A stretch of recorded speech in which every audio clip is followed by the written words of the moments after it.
Hello students. Today I'll explain in brief about antithesis.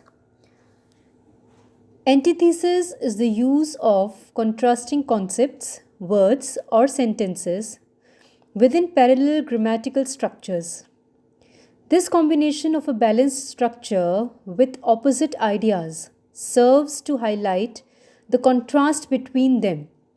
For example, the following famous Muhammad Ali quote is an example of antithesis. Float like a butterfly, sting like a bee. This is an antithesis example because there is the contrast between the animals and their actions. The peaceful floating butterfly versus the aggressive stinging bee, combined with the parallel grammatical structure of similes indicated by like a. Ali is indicating the contrasting skills necessary to be a good boxer.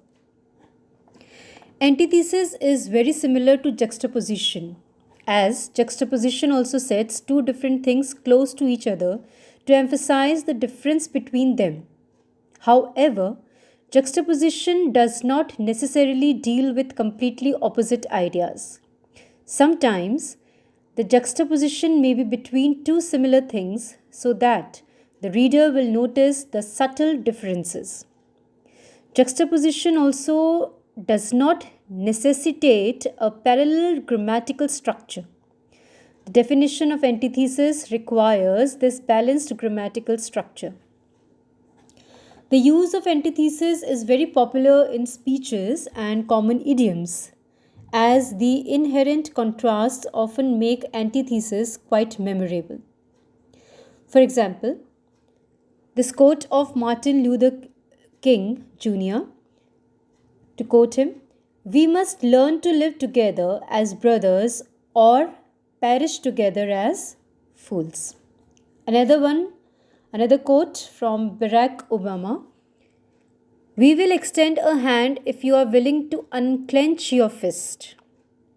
Next example, this quote of Winston Churchill, "Decided only to be undecided, resolved to be irresolute, adamant for drift, solid for fluidity, all powerful to be impotent."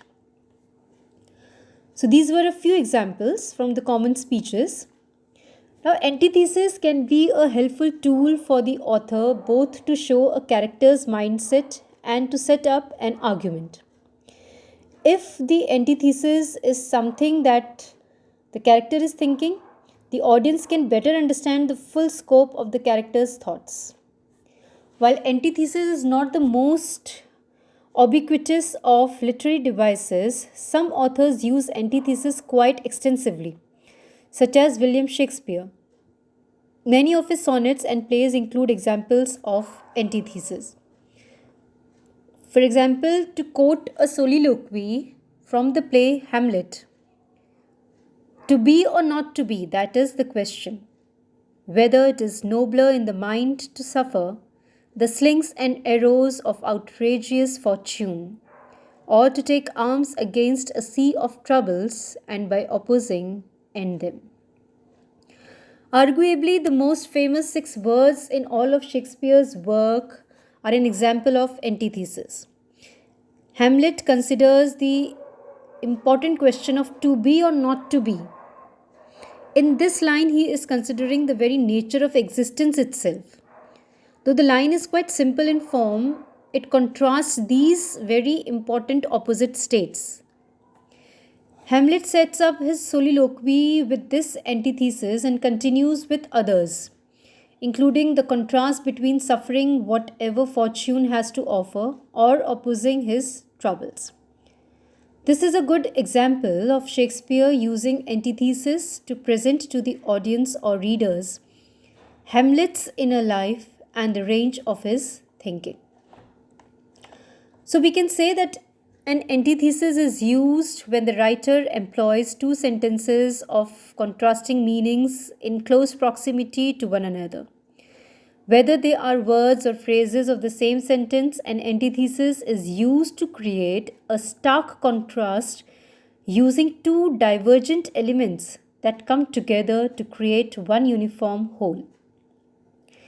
An antithesis plays on the complementary property of opposites to create one vivid picture. The purpose of using an antithesis in literature is to create a balance between opposite qualities and lend a greater insight into the subject. That's all for the explanation of antithesis. Thank you.